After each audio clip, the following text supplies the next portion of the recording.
Okay.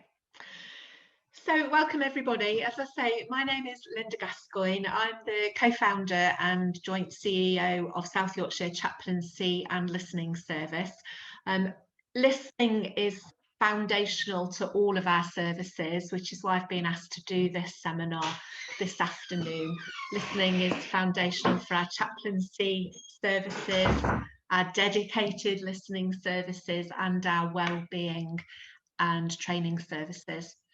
And I have with me this afternoon Emily West. Emily, just want to say hi to everyone so they see who you are.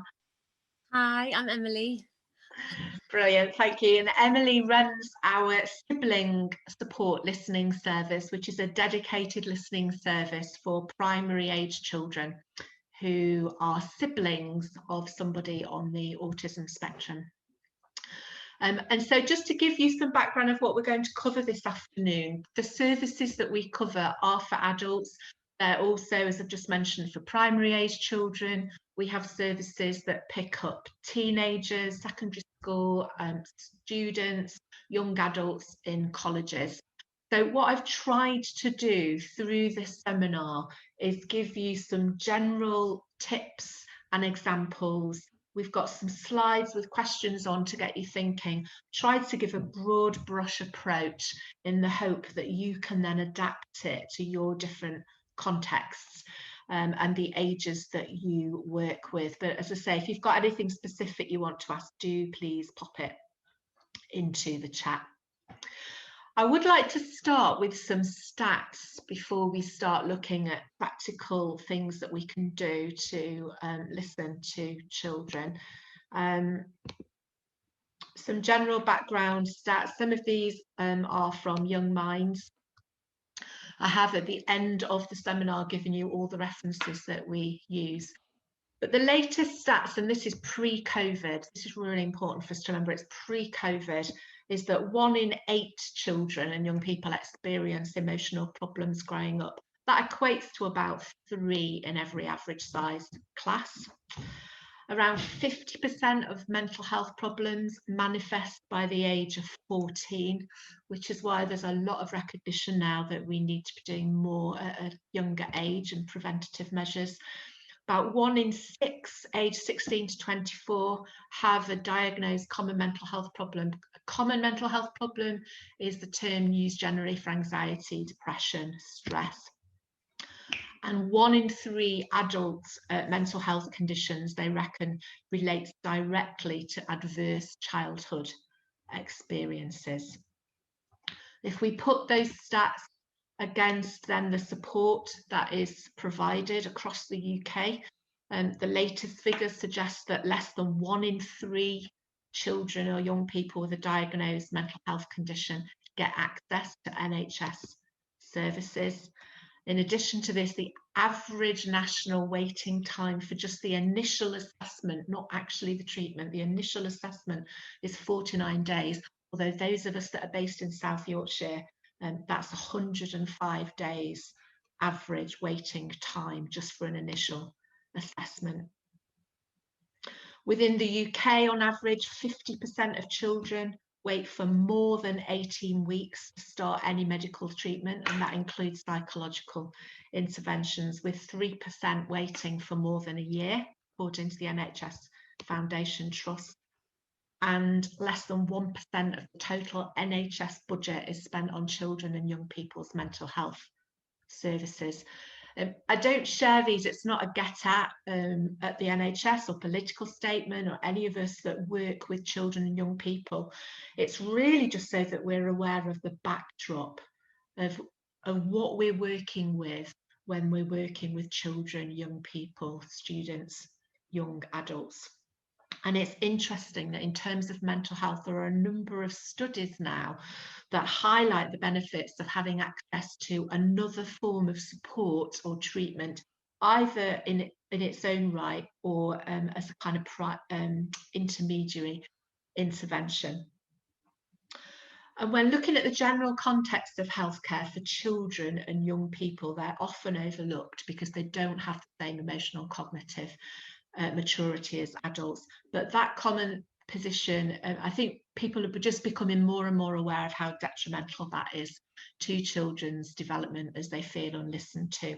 And it was in thinking and reflecting on that fact that Laura Lundy of the United Nations suggested the 4 key elements that we put into the promo for today's seminar, the 4 key elements of listening to a child. And we're going to use those as our framework to think about how we listen to children and young people this afternoon. But before we do that, just a few other things we need to be aware of. I just talked about mental health there very briefly. Let's just take another topic, and immediately we see the challenge for our children and young people. I'm grateful to Jenny Fitch for drawing my attention to these stats. That the Child Bereavement UK reports that 1 parent of an under 18-year-old dies every 20 minutes. That equates to about 111 children being bereaved of a parent every single day in this country. And then about 1 in 29 children are bereaved of a parent or a sibling. That's average 1 a class. And then we add in unique challenges that children have. I've mentioned briefly, and Emily's here today, the sibling support service that we do, which is for children, siblings of children on the autism spectrum disorder.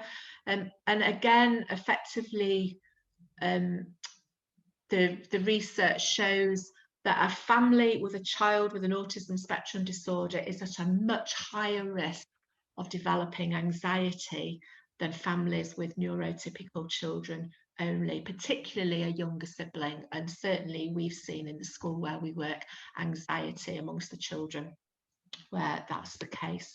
And then you've got general life challenges. About just over 40% of children experience divorce or relationship breakdown as they're growing up. We have other life challenges that I've not mentioned today.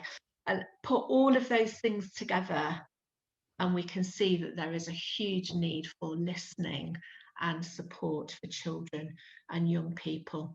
And many experts are starting to say now that listening to children is crucial in their emotional development. It's crucial for keeping children safe. It's crucial for promoting engagement, and it's crucial for promoting development, particularly in struggling children, but not only. And due to those benefits, it's even been suggested that an outside of home outlook for listening should be seen as essential for us as a nation in terms of supporting children into adulthood. But of course, we know it's not just that stark difference between listening to children and young people and not listening. Most of us would want to listen. I think where some of the critical difference lies is where listening is carried out at a shallow, superficial level, and where listening is carried out at a really deep level of connection. And we'll know as adults sat here this afternoon the difference between when we listen to really well, and that forms a deep level of connection for us and a measure of healing for us in the situations that are facing. And when we listen to at a shallow, superficial level, where we begin to close down because we begin to suspect and feel that the things that we're sharing aren't safe. So hence afternoon's seminar, where we are going to think about what does it mean to listen to children, to young people, students, young adults, at a deep level of connection rather than a superficial level. I could just ask everyone to pop themselves on mute. That would just help with any background noise. Thank you. So we're going to use these 4 factors from the United Nations report.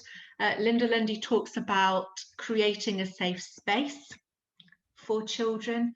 She talks about giving them a voice and facilitating their voice. She talks about the correct audience listening to a child and a young person, and she talks about influence.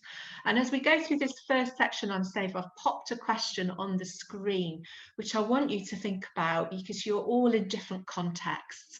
And as I talk about a safe space, I want you to think about what creates a safe space for me to talk, what would create a safe space for the child, teen, young adult, student that I'm working with to talk.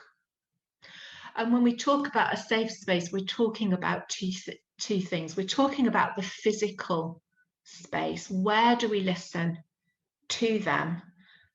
We need to balance that confidentiality and danger of being overheard with safeguarding. I'm not going to go into safeguarding rules this afternoon, but we do need to think about that. Hence, in one of the colleges we go into, every young person we see in an office that one wall is glass, so that everybody can see in, and we sit the young person so it's not obvious who they are, but they can see us. It might mean you have the door open, you might be in a shared room, for example. It might require parental permission. But physical safety also is about a space of their choosing, if possible. Something that would feel a comfy space to them rather than a comfy space to us. Hence, we carry out most of our services in their communal space, in their organisation, rather than bringing them to us, although we do have that as an option. But a safe space also means emotional space, as Donna Hicks, in her book on dignity, talks about creating the psychological safety that we need to create for people to be able to talk freely. Psychological safety that forms a connection, that communicates to our brain that this is a safe space, and therefore we feel able to talk, whether it's bringing ideas and opinions or whether it's sharing something really deep that's going on in our lives. And psychological safety is often created by the smallest things. A welcome, in terms of a smile and eye contact, learning how to pronounce people's names correctly and using the chosen name of the person that we're listening to, making sure that our body language and our tone, as well as our words, convey support to the child or the young adult, giving them our focus and our time and attention. Because I was going to say no child or young person, but actually none of us will speak freely if we don't feel safe. And it's about knowing that they're safe and knowing that the words that they speak are safe. So that connects in with what we say to them in the introductions, any parameters that we set. What are we going to do with what they share with us, making sure that's really clear from the offset so that there's no surprises later. Hence, I'm sure all of you already do this when we're listening to people. We will only guarantee confidentiality within a list of parameters for safeguarding reasons. So we've mentioned physical safety, we've mentioned psychological safety. You might be doing your listening in a casual space, and the Young Minds website has some fantastic tips on how to do that. And one of the things they suggest, just 20 minutes doing an activity to create a relaxed space where you can start a conversation, such as what do you want to talk about whilst we are, whatever the activity is. Or it might be that you're creating a preset space, which is what we do with our sibling support service, where you may have toys or pictures or different ideas for creativity that will create that safe space for them, so a child can fiddle whilst they talk or draw whilst they talk. How we set the room out so that it feels safe for them rather than as an interrogation. And it's at this time I'm going to ask Emily, if you just unmute yourself, Emily, I'd love you just to share with the group some of the things that you do in the sibling support service to make a safe space for the children, both physically but also in the way that you interact with them. Thanks, Linda. That was a really, really brilliant introduction. I've learned those already. Let's have a refresh. So in making a safe space, partly I feel like it's about empowering them. So I will set out a room that's discussed with the teachers. A lot of this you've already covered. So one of the details I've learned pretty early on was I need to ensure that no one else has booked the same room, because if someone comes in part way through and then you need to have a discussion about whose room it is and who needs to use this, that's can be a complication. So those kind of things. But then in the details of the laying out of the room, so I often lay out a few chairs around a table in one of the venues where I'm working, and then I allow the child to choose where they want to sit. Just give them a little bit of power and choice in that moment.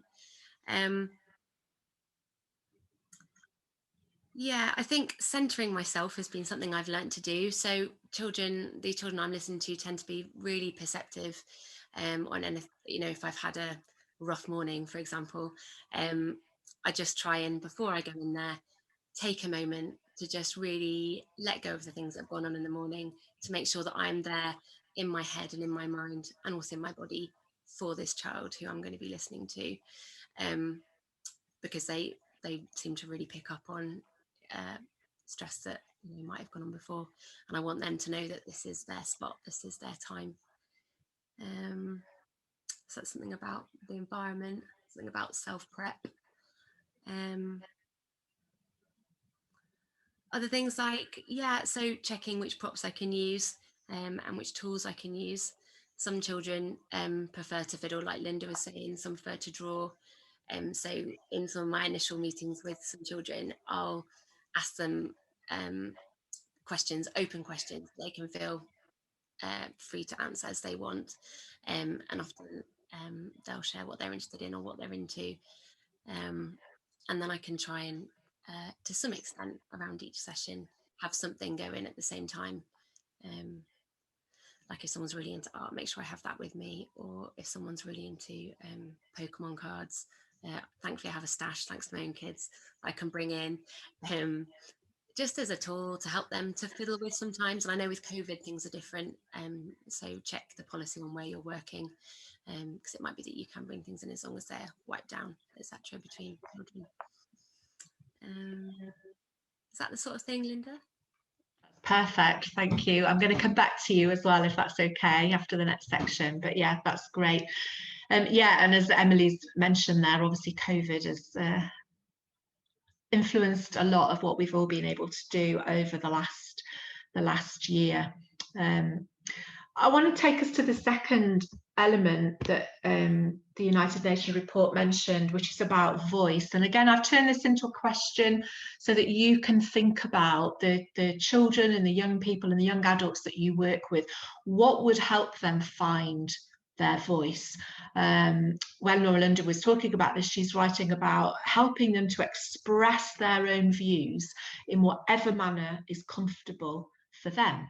So I guess some of my questions as you're reflecting on this next section is what helps you speak up? Whether, again, it's an opinion or sharing something personal. What helps you speak up? What shuts you down?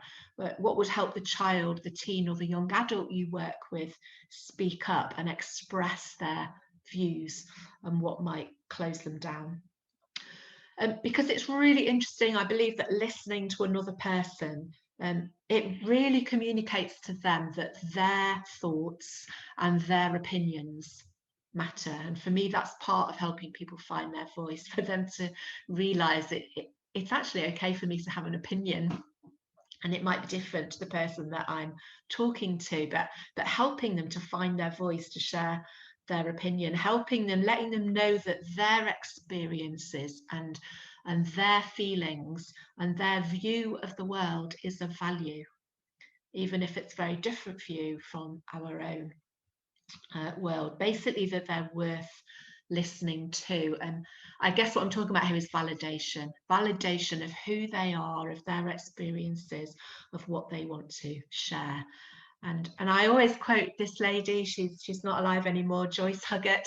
It's kind of an old name for a lot of you. I first read her book as a student many years ago, but her book, And Listening to Others, she writes in there that to her, listening is one of the most basic ways to convey a sense of respect to another person and to treat another person with dignity. And this idea of listening being linked with dignity is something that's really caught my attention over the last few years. Dignity, or a feeling of inherent worth. Desmond Tutu describes it as the most basic of human needs, to be treated with dignity. The Universal Declaration of Human Rights recognises dignity as foundational to peace.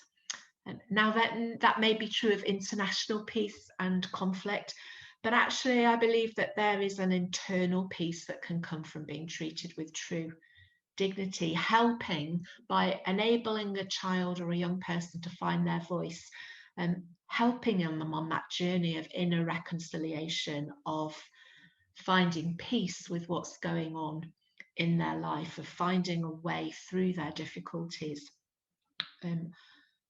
It's actually a gift that we give to them when we listen to them and hear them. But not only something that helps them as a child or as a student, but actually we're gifting them with the tools and the strategies to enable them to process emotions and share their opinions and process difficulties as they go through life as well. Hence, I think a lot of the growing recognition that the earlier that we can support children with their mental health, it's more of a kind of preventative early intervention that can help with them later in life. Donna Hicks, I've already mentioned her. She's created something called the Dignity Model. She's based at Harvard University, and she talks about this dignity and helping people find a voice as giving someone the freedom to express their authentic self without fear of being judged. Freedom to express their authentic self without fear of being judged. And that is listening to what they say, but it is also how they want to say it. And it's important for us to remember that their communication may come through means other than speaking. Emily's already talked about some of the things that she uses with the primary children, and sometimes that's a distraction so they can talk. But for some children and young adults and older adults, it's an alternative way of communication. If they don't respond well to just sitting and talking, maybe a song that they can play that expresses their emotion, choosing a poem or a phrase that you've got. Emoji cards, I think I've got some pictures here of feeling cards that we use. We're just having some feeling peg dolls made that we can use. You can get emoji cushions, which I know some of the schools, not just in Sheffield, but across the UK, use for a child to be able to go and pick one up in the classroom if they're feeling that they need to express that they're going through something challenging and they want people to know, but without drawing too much attention. Having different options to help the child feel more validated and young adult that they're able to share. And interestingly, I found with some of the younger adult student age, although we offer listening services and chaplaincy services, and we offer it on the telephone as well as face-to-face when we're not in the midst of a pandemic, some of them, that still is a step too far. And I've asked and opted for, can I do like an email listening first of all, or a messaging, because even having their voice heard feels too much of a barrier for them to be able to share what's going on. And so we've started with like little messaging processes and email listening services to enable them to kind of take that first step. Other things around choice, which helps people find their voice, is what they want to talk about. And if somebody, you know, they're going through a tough time, you create space for them to talk about that tough time, and they just want to chatter about something else. There's something really important about allowing that chatter. And we can often, particularly with children, as adults, we can think, oh, we really need to help them talk about this. Maybe they're not ready yet. And maybe you're the one safe space where everything's the same, so they don't want to talk about what's going on somewhere else, because then that brings it into that calm place for them. Maybe they need to chatter first. Maybe you spend half an hour with them and it's only at the end that they mention what's going on, so you pick it up next time. Assuring them that even if I don't understand, know that I want to understand, or giving them that choice of, I'm really here for you and want to listen to you. It's okay if you want to talk to somebody else though instead of me. Giving them a voice, using tools to help them express their voice, and facilitating their progress as they talk about things. It's Henry Newon who says listening is much more than allowing another to talk while waiting for a chance to respond. It's much more than allowing another to talk while waiting for a chance to respond. I think we're all guilty of that at times. And what we're talking about is listening with an intent to understand what's going on for that person. And Henry Newon goes on to say, listening is paying full attention to others, welcoming them into our very beings. I think there's a real vulnerability and courage around listening to anyone, listening to children and young people, because it requires us to identify with what they're experiencing and reach into ourselves for a level of empathy that can be uncomfortable. It also requires us not to need to make our presence known sometimes, and not to make our opinions known. Henry Newon continues, the beauty of listening is that those who are listened to start to feel accepted, and they then start taking their own words more seriously and discovering their own true selves. So giving the children and students a voice, using tools to facilitate that, and facilitating their flow rather than shutting it down. Emily, is there anything that you would like to share at that point about how you do that before I go on to the third factor? Oh, thanks, Linda. I can't stress enough really what you've said about validating the child. I think so often children feel that they are no one's priority, and sometimes just the fact that I'm there to listen to them, and I will state that verbally at the beginning of a session. This is your time. I'm here just to listen to you. You have this amount of time. Use as much or as little as you'd like. Sometimes just that on itself can be really just blow their mind. So it really does speak value to them that people are willing and wanting to listen, which I think is amazing. Something that's I found really helpful for some children who find verbalizing or even thinking, processing, talking very difficult. I've got a little cube that I've made.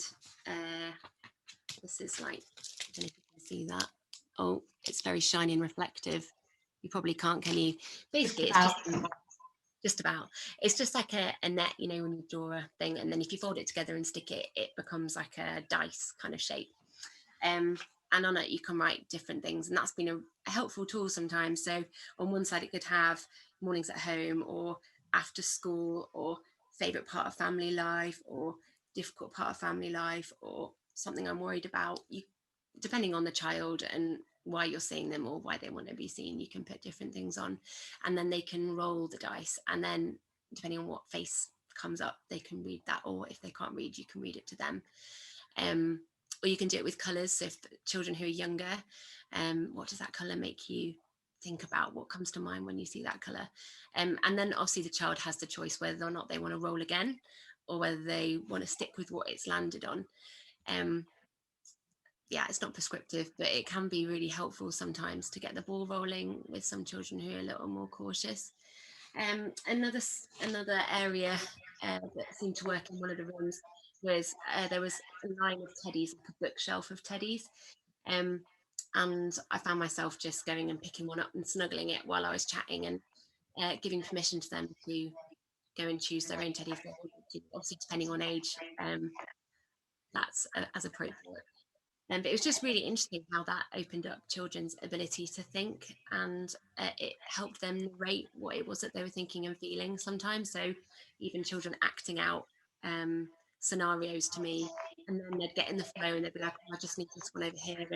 And just it was a really creative, they did it. I didn't even think it would end up being that. But then I realized actually if they're teaching me how they feel comfortable communicating, it was a real gift. And so I just thought, right, I'm going to remember that. And so with other children who maybe haven't got that confidence yet, I'm able to say, some people have found it helpful, feel free to grab one if you want to. And that's been something I've learned.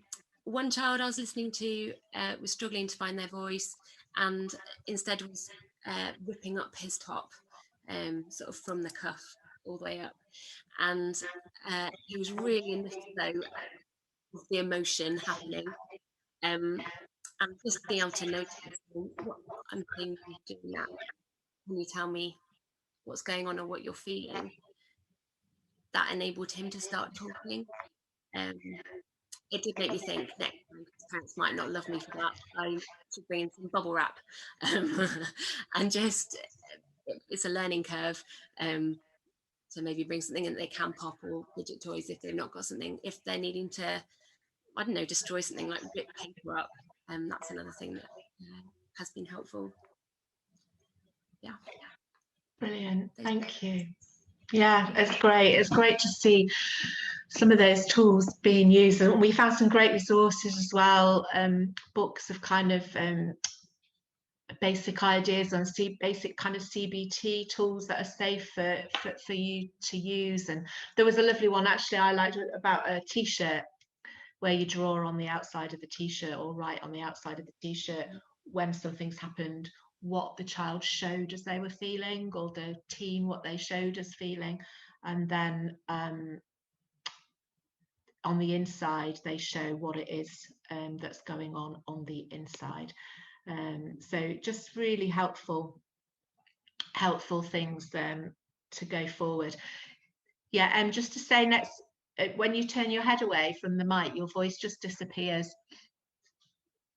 That's fine. So next time, yeah. So some of those ideas that Emily was sharing there was about creating a cube, which is like a dice, and on each side you have maybe before school, after school, you have different times of the day or different topics, and you can have a bit of fun then and roll the dice, and where it lands, that just starts them off in talking, having things that they can hold on to. She talked about having a teddy, saying depends on the age, although I have actually seen older ones as well. If there is something there, they'll just grab it. I know even myself, if there's a pen, I'll fiddle with a pen. So thinking about what you can have, you might be able to have stress balls if you're listening to older children, students, and young adults.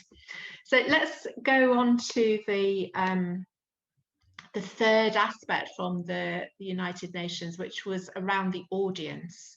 And their interpretation of this was it's the correct adult present to listen, or it might be the correct peer actually, but the correct adult. And I've turned that into who will listening, because for me the correct adult is around a number of things.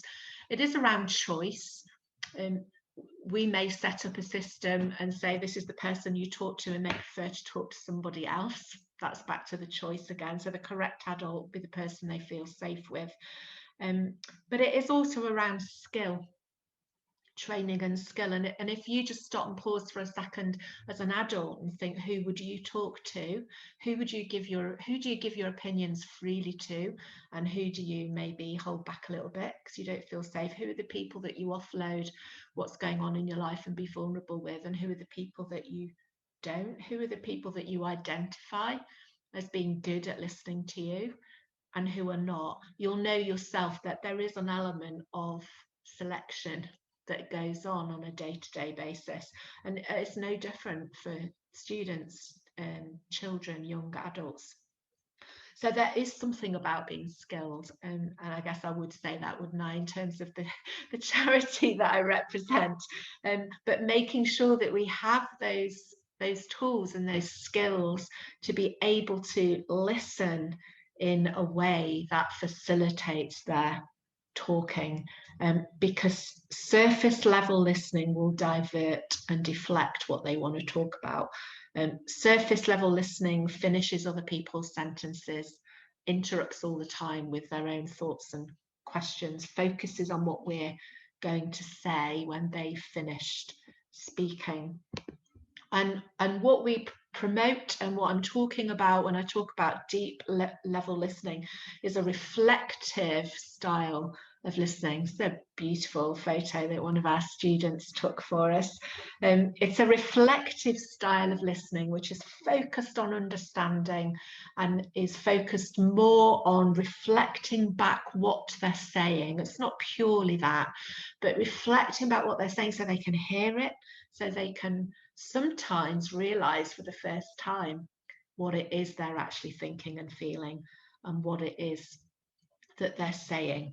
And if we're going to do that kind of listening, it will mean really focusing on them and treating them as the most important person in that interaction. Doesn't necessarily mean direct eye contact. And actually, for a lot of children, young people, and adults, eye contact can be a little bit unnerving. But it is an idea of focus, because we can focus while we're sitting side by side on an activity, and we can be colouring the same as them, but actually our focus is on the other person, listening to what they're saying. So it's a focus of awareness, a focus of space. It's a focus of allowing silences to linger. If you struggle with silences, it's a good activity to count when you get to the end of your comfort zone. If it's quiet with someone else, just count to 3 and then count to 5, and just keep expanding your comfort with other people's silence, because there is something about respecting their privacy and silence as much as their expressed opinions. The service that Emily represents, we make it really clear this is a safe space for children to talk about their feelings if they want to. And that's really important in terms of we respect their privacy and their silence for any age as much as their expressed opinions. We're not quick with answers or advice. We choose our questions really carefully, so that we don't knock them off course. And I do have here, some of you might have come across Acorn before. We've done a lot of training with Acorn. We've now also got a lot of our own training courses, but they have this lovely picture, if you like, of what listening to another person is all about. And whatever the age, whether it's a child, a student, a young adult, an old adult, if you think about whatever they're sharing, whether it's an opinion, a view, a request, sharing something vulnerable that's going on in their life, if you think about what that person's speaking is going in a forward direction, that's that arrow at the bottom, they're going ahead. They may not even know where they're going with what they're sharing. We all know that feeling sometimes, but it's going in one direction. And our role, if we're going to deeply listen to the other person, is to facilitate that flow forward and not knock it back. In Sheffield, we have something called the duck race at Easter in our local park, Endcliffe Park. It's not happening this year, didn't happen last year for obvious reasons, but ordinarily it's a race to raise money for the park, but you can get little plastic ducks that they used to use for hooker duck when I was a child. Do they even have such a thing? I don't know. But anyway, little plastic ducks that you pop in the top of the river, and then they follow the flow down. And of course, the first duck to get to the other end of the river, the other end of the park, is the winner. And they have people in the river or alongside the banks of the river with sticks, and they're not allowed to direct the duck. They're not allowed to speed them along. They're not allowed to stop them if they think they need stopping. But when the duck gets stuck, they are allowed to just give them a little nudge to get them back into the flow of the river. And that's an analogy that I use to think about what is our role if we are deeply listening to another person. It's not to direct, it's not to speed them up, it's not to divert them into another direction. But if they get stuck, then it is to help them facilitate and get them out of the shallow back into the deep. And all of the things that we've got on the screen there can divert them and stop them if we're not careful. Jumping in with reassurances, I'm sure it'll be fine. Giving advice too quickly causes a stress response in our brains if people give us unsolicited advice. So not only have we stopped them speaking, we've caused additional stress if they're not asking for advice. Telling our own story, we all do that as a way of trying to connect. And I'm not saying it's never good to connect and tell our story, but if we leap in too quickly, what happens is it diverts the attention back onto us rather than onto them. So it becomes a deflective tool rather than a facilitative tool along. Spiritualizing, all things work for good. everything will work out somehow, then we end up feeling guilty for feeling what we're feeling and jumping in too quick to offering practical help. So I'm not saying we never do those things, but most of us do them too quickly.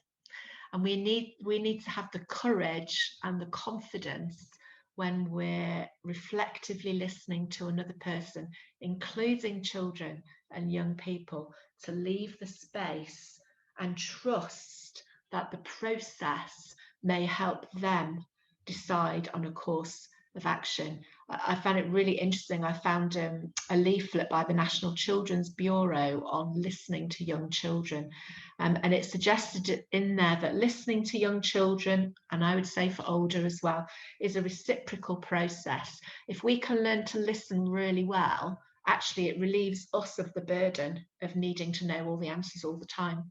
Because what we hear from them may reveal different possibilities for engaging them, for supporting them, for tackling whatever it is that's causing them a little bit of concern. And some of that may challenge some of our adult assumptions and provide insights that we didn't have, whatever the age that we're listening to. So we are running out of time, but Emily, I would just like to, is there anything you want to add there in terms of your listening skill or questions that you find yourself using because they're helpful? Can you hear me now? Yes, that's perfect. Great. Okay. I think listening to their words, their choice words, I find really valuable.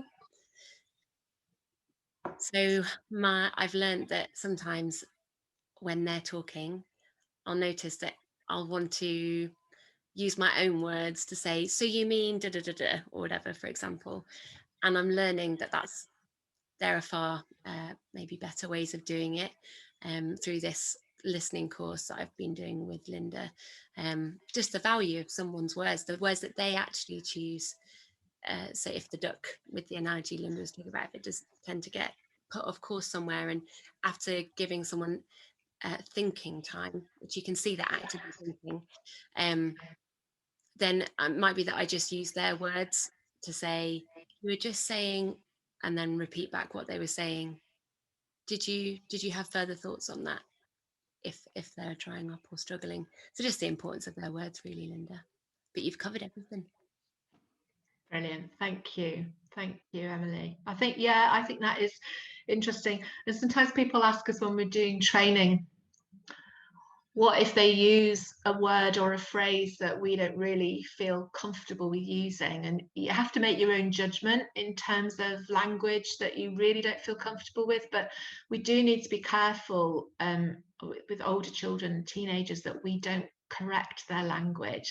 And there is a danger that if they use a word or a swear word that we're not comfortable with and we change it to another word, that we've actually made a judgment, even just in that changing of a word. So I think it's better not to don't repeat back at all if they've used a phrase that we're not comfortable with, rather than turning it to language that we feel more comfortable with, because that may shut them down as a form of judgment.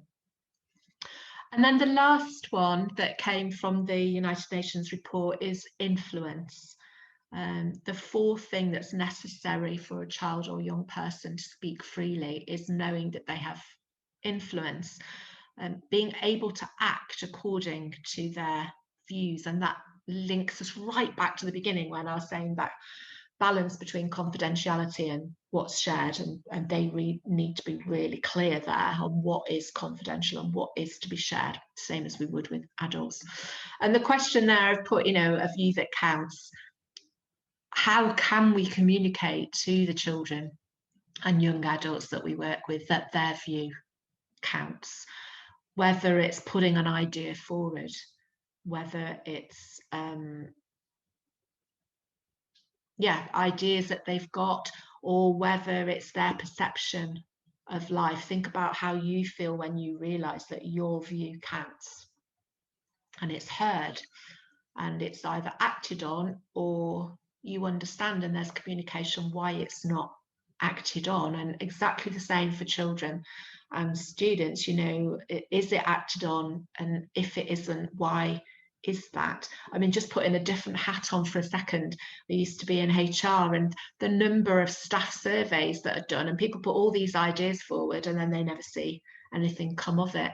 And it's not so much always that nothing comes of it, it's just that there's never any feedback as to whether those ideas were considered and why they haven't been taken forward. So it's around dignity again, I would suggest, and validation of their opinions. But that will need a skillful use of questions to ensure that we really understand what it is that they're saying, whether it's an idea or whether they're sharing vulnerabilities that we need then to pass on to somebody else, to make sure we're passing on the right thing, to make sure we have their permission to pass it on, to find out whether they want to talk to mom about it or whether they want us to be involved in that. And that's at any age. One of our chaplains was listening at a college earlier this week, a community college, and an 18-year-old had asked if she could see him. She wanted to share stuff that was going on, but she wanted a tutor there. She didn't feel comfortable to talk to her tutor, but she wanted a tutor to know what was going on. So what she asked is, can I have an appointment with the chaplain, and can the tutor sit in? And for her, that was a safe way of her being able to talk to the chaplain freely, whilst also letting the tutor know what was going on. Worked really well. So, but making sure that they fully understand, whatever age, what is going to happen with the information. So asking questions, open and genuine questions. How do you feel about that? Are there any ideas that you've got about what might happen? Trying to think of more interesting questions for children. You know, how was school today? And every adult in the nation has experienced that.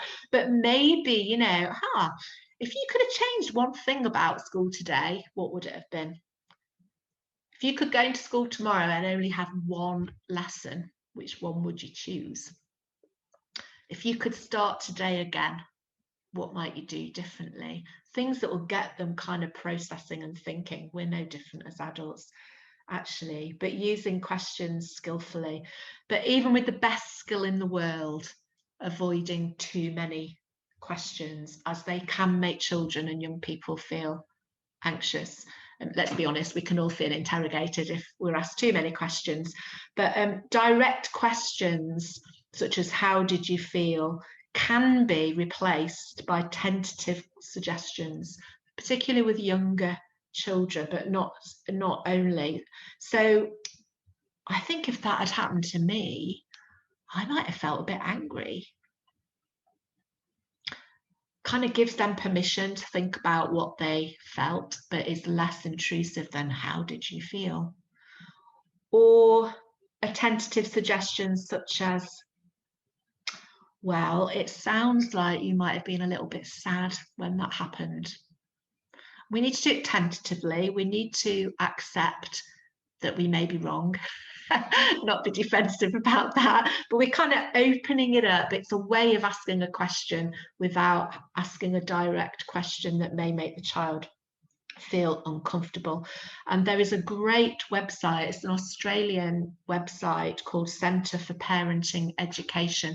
I've popped it on the very last screen so that if you get a copy of the slides, you can find all the links. The Centre for Parenting Education website has got this great prompt sheet of sentence starters and sentence continuances, if you like, for having conversations with young people. So replacing some of those direct questions that we may ask to something that's a little bit more tentative and a little bit more likely to work with children and teenagers going forward. So in terms of influence, can they influence? What are we going to do with the information that they give us? Making sure they're really clear and okay with what we're going to do with the information they're giving us, and then using questioning skills to open them up a little bit more, but being very tentative and not interview-like in the way that we do that. And if necessary, learning some sentence starters or continuances, if you like, to keep the conversation flowing. And that's the last one of our 4 points: safe space, giving them a voice, having the right audience, and letting them influence, knowing that their voice counts. Emily, is there anything you want to add there in terms of what you do with what the children tell you or questioning? Only, no, you've literally covered it. Only just finding out wherever you're working and listening, find out what the procedures and protocols are, so that you understand who you're supposed to be reporting to, and then always to make sure, which Linda, you've already covered, haven't you, like at the beginning of your session, your boundaries. So the spiel that people normally do, you know, about this is your time, what you say to me is confidential. However, if I feel that you are at risk yourself, or that somebody else might be at risk of significant harm or danger, then I will need to share with somebody else in my team, or somebody, or whoever it is. It's just making that clear, which you've already talked about. And it is difficult, like, just as well, knowing sometimes it is difficult. So some of the stuff that comes up might trigger you yourself if you're listening to a pupil discussing stuff that reminds you of a time in your life that was difficult, or you end up having a reaction to, and you think, oh, hang on, I need to just actually come back to that. And maybe there's someone else who might be better listening to this child if this is their main thing they want to talk about. So making sure that you've got support networks in place for you as well. You get your own supervision. Did I say that clearly? Yeah. I think that's really important, actually. Whatever we are listening to, if there is some emotional content in there, that we are thinking about our own well-being and self-care as well. And I think Emily's touched on something now, actually, that I hadn't mentioned, is that if you're working with children or young people or students, is having an awareness of what kind of processes and language they are familiar with, so that you can share in that. So, for example, a lot of the schools that we work in across Sheffield use something called zones of regulation, which is like a traffic light system for how the child is feeling. And if they're in the red zone, it's about being communicated that's okay. We all have times when we're feeling in the red zone, and what can we do together to help you into the amber and the green zone? And the staff, the teachers, take part in that as well as the children. So knowing that means that if we're listening to children within those schools, we can talk about traffic light system because they immediately understand that. So if you're, whatever your context, obviously it won't sit isolated.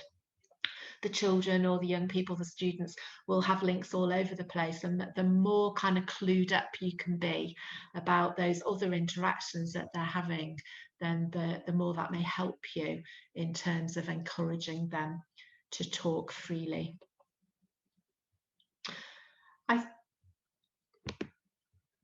Yeah, okay. So, okay, we've got 5 minutes to go. So, they're the 4 key areas that the United Nations, I wouldn't argue with any of them, actually. They're all aspects that we talk about in our training.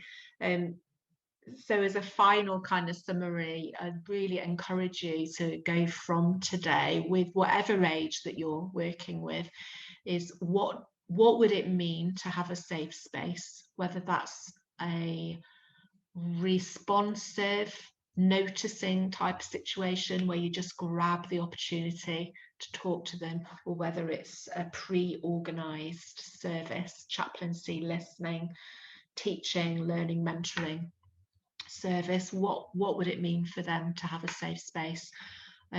What would it mean to give that child or that young person a voice? And how can you facilitate that process rather than hold it back? Are you the right audience, and what makes you the right audience? And are you skilled up in that, as well as understanding the context within that which that child and that young person works, and what happens with what they share with you, and making sure that's clear before they speak, not after. And I realise that's sometimes difficult. You may just be having a conversation and then suddenly they start revealing something that you know you're going to need to share for safeguarding, but it's just making sure that we're really clear on that as soon as possible so there's no misunderstanding. And I want to finish this last couple of minutes with, we'll all have heard of Solomon. If you've done any training with me before, you may have heard me talk about Solomon. Say his name, whether we've been brought up in church, whether we're Christian or not, then most of us have heard of Solomon. And say his name, Solomon, and most people immediately think of wisdom. And I love looking at different Bible translations. And the amplified version of that word wisdom that's used in 1 Kings 3:9, if you're interested, is an understanding mind and a hearing heart. I love that. Solomon, a man of wisdom, an understanding mind. We need to use our minds when we're listening to people, whatever age it is. We need to be thoughtful, we need to be hearing what they're saying, we need to be thinking about what it is that they're sharing with us. We need to be really clear about what we're going to do with that information. But it's not only having an understanding mind, it's having a hearing heart, which for me is all those things I've mentioned around dignity and respect and validation, but also is around what I've not talked about today, which is a huge part of listening, and that's empathy, being able to put ourselves into that child and that student's shoes. What is it that they're experiencing from their point of view, from their perspective? What is the emotion that's going on here? Do I have that emotion in me, maybe from a different situation, that enables me just to sit alongside them rather than chivvy them along, because this all feels a little bit awkward and embarrassing? An understanding mind and a hearing heart. Listening and hearing our children and young adults means using our mind, using our heart, using our spirit, not touched on that at all, as well as our ears. And I would really encourage you to strengthen your listening skills, explore different types of listening models, explore different phrases that you can use, explore what people are doing in different contexts so that we can forge a really strong connection with the people that we're working with. I've got my contact details on the slide. We do listening training, general listening, deeper level listening, professional listening. We look at things like crisis and trauma, loss and bereavement, and other related subjects. So that slide will be in the package that you're sent. And I have also, I'm not going to show you, but the last 2 slides give you the references of where I took all my stats from today. Thank you so much, everybody, for coming along today. And I hope, oh, the Bible verse, 1 Kings 3:9. 1 Kings 3:9, and I just bless you all in the work that you're doing with the children and the young people. We're going to get booted out.